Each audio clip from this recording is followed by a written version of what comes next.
challenging or much easier? Okay. Anyway, is there any supporting system they can look for? If it's there, which one? And yeah. Okay, firstly, I would say we are talking about Christians. Yes. Anyway. If as a Christian you come to Korea, please find a church. Okay. Attach yourself to a church. I mean, a church with a good community, where there's love amidst the members. It will be a whole lot of, relief and support for you, because especially in this kind of country we are, everybody basically live on their own terms, do their things on their own. But when you have that church, I remember when I came in newly during my master's, I always looked forward to Sunday, because it was like my how can I call it, my solace. Like after all the stress, the challenges I faced during the week, it was where I could just see people that I'm familiar with, that I can interact, that understands me. Unlike the Koreans that I'm in the lab with, it's different. And where I can, sing. For me, I honestly basically used to look forward to Sundays. So I think that has helped me build kind of emotional support that, I'm not alone. Even though they might not be there to, support you physically, help you do this, help you do that, but that emotional connection that, I have, in case I have any problem, there's someone here that I can talk to. So I think the first thing first that I would say as a Christian coming to this country is that please find a church, be active, not just going to church. There's a way when you just attend, you're in and out, nobody knows you. Then you cannot get support from, you don't have to be a worker.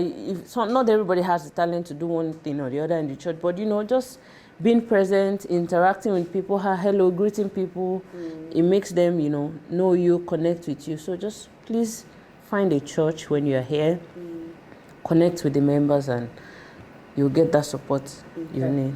So for Christian mothers who are in South Korea or abroad, look for a church. It's the fastest support system that you can get. So what about Christian? Then I guess there are many Christian women out there. I mean, South Korea, can't they do something apart from being in the church? I mean, finding support in the church. What about those Christians out there? Cannot form maybe a platform to... well, that's another thing. I also belong to a platform of Christian women, even though, not just for mothers, just Christian women in general, where, sometimes you even get to meet socially outside the church. So that's another form of support that you can get. And so you can find or, ask about one of those groups, and join them. That will also be of great help. Yeah. So as we get to the end of our discussion, what would you tell people, especially Christian women out there? What would be your advice, or what would be your encouragement, or if you have any message for them in any way, please feel free to share it. Well, I don't know if I should call it encouragement or advice, but I know as Christians, we all struggle daily in our personal relationship, in our walk with God, Sometimes we're on the right track, the next minute we are out of that track. But I just want every Christian to have at the back of their minds that our God is a merciful God, is a compassionate God. Is not the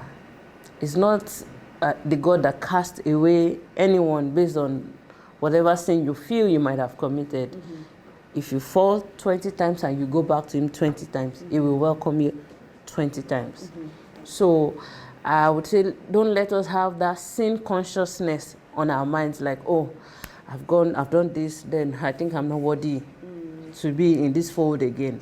Let us, clear our minds of sin consciousness, and always remember that our God is a merciful God. In our journey with God, no matter the challenges, no matter, the situation, let's always find a way, find our ways back to him. And he will always be there, to catch us, to help us, and put us back on that path which we have derailed from. Great. Thank you, Vivian, for being with us today. Thank you so much for having me. And I think something that I want also to come up a little bit is about something you mentioned concerning Christian women not caring much about their parents or their children, how they dress them. You seem really to be maybe have faced an experience related to that, where Christians were maybe either criticizing or not really taking seriously that aspect of. I would not say that. Because I'm not 100% sure if I have like that personal experience, but I've been in gatherings where, you know, they judge you by how you look. Not because you are indecently dressed, but, you know, you're in a church gathering and everybody is just there, no earrings, no judgment to those who don't wear earrings. I'm just trying to make a point that the fact that someone does not wear it and I wear it doesn't make me less of a Christian or a spiritual person than, you know, the person. So there's this belief that, oh, if you don't do some certain things, then you are like on the top tier of Christianity, and if you do the, you're just a Christian by mouth, or you're just a baby Christian, things like that. So I have directly or indirectly experienced that kind of situation. That's why I you know, I'm emphasizing that bias should be broken. You know, as much as social media can be detrimental, it also has some of its benefits. What I'm trying to say is that on social media, I'm following some great women of God on Instagram that I know, you know, they share their journey with God. And when I see them, you know, dressed, I'm like, so this person is, you know, that kind of like, so you can be dressed like this, you know, because we've been conditioned to feel like if you're, yes. So it's not, of course, emphasis on them not being indecently dressed. Very, I mean, covered and stylish women, and to the glory of God, they are being used, and so it kind of, you know, gave me this thing that, oh, then it means I shouldn't be judged by my look, you know, as whether I'm a good Christian or a bad Christian, or what kind of, you know, my level of Christianity or my relationship with God. I think at the end of the day, it doesn't matter what other people think. What matters most is what relationship that you have with God. Knowing what kind of relationship you have and being true to yourself, not deceiving yourself like, oh, because I can be like this and nobody will know if I'm praying in my house or not, you know, that kind of thing. But being true to yourself and knowing that, oh, I'm doing this, but I know the God I serve. I have a relationship with Him. Yes. In that case, then that's my opinion. I get your point. I get you. Thank you so much. So, and please share us the most outstanding experience that you always remember that you had in your career. Oh, outstanding experience. That you always like, I can't forget this experience. I can't forget this. Honestly, at the moment, I'm not sure, you know, if I can think of any. Okay. I've had so many experiences that I cannot say which is particularly outstanding. If there are many, then tell us too. Okay? I was making the job easier for you now, but the 2 or 3 are okay. I don't know if those experiences are outstanding, but honestly, outstanding experience.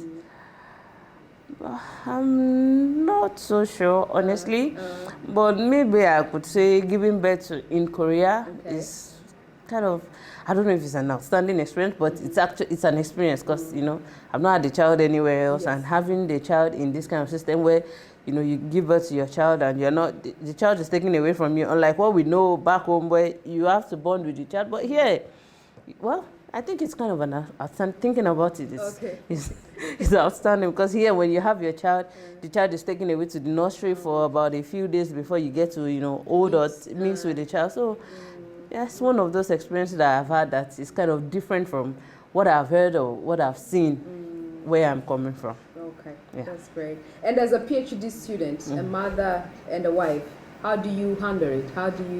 What's your secret? Well, in all honesty, it's not easy. But I tell myself, oh, I can do all things through Christ who strengthens me. I can be a good wife, I can be a good career woman, I can be a good mother. So, like, I consciously have to remind myself that, oh, I can do it. Is there any practical methodology that you use? Maybe people who are following can say, okay, if Vivian does this, maybe I can learn from her. Okay, in the wife aspect, because I don't want my my going to school or getting a degree affecting how the feeding in my home. So I think for cooking and feeding my family, what I do is I try as much as possible to cook in bulk, and store them, since we're in a country where there's electricity all the time. So I kind of cook in bulk, store them in the fridges or freezers, and that way it's easier for me, even when I'm tired, to just put something together and everybody can eat. So that's one strategy that works. Another thing that works is I consciously program my mind that, when I'm in the lab, my mind, like, everything has to be here. But once I step out of the lab, everything lab stays there. Even though sometimes I still get to talk about it with my husband, because he's also in that field, but not as much as, I'm thinking, like, I'm kind of like very worried that I'm neglecting my child who needs my attention for having to study, or no. I consciously have to tell myself, although there are times when you have to study at home, but in such times, that means it has to be like extremely critical or important that I cannot do or carry over till the next day when I get back there. So, yeah. Thank you so much for your experience, Vivian. We You're appreciate welcome. your presence with us tonight. Thank you and for I know having many me. Christian women will benefit from your insight, from your wisdom, and we thank you for your being available to share yourself and to share your experience with us. Thank you so much for having me as well. It was very nice to be with you. Nice to be with you too. Thank you so much for being with us on this episode, and we are looking forward to more episodes that will be coming in the next few weeks. And we ask you to share, to comment, and also tell everybody to come and join this platform. Thank you so much, and see you in the next episode. Bye.